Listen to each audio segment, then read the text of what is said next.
بەرنامەی کۆمەڵە بۆ حاکمیەتی جەماوەری لە کوردستان.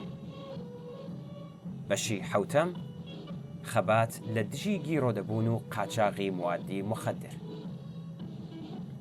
یەکەم، قەدەغەبوونی کڕین و فرۆشتنی موادی مخدر و سزادانی بەرهەمهێنەران، قاچاغچی و فرۆشتنی نایاسایی موادی مخدر.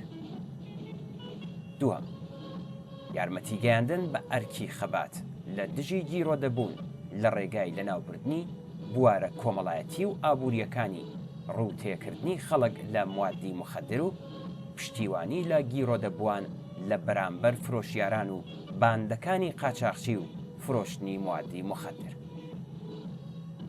سێم، یارمەتیدانی قوربانیان و بنەماڵەکانیان لە پێناو تەرکی ئێعتیاد.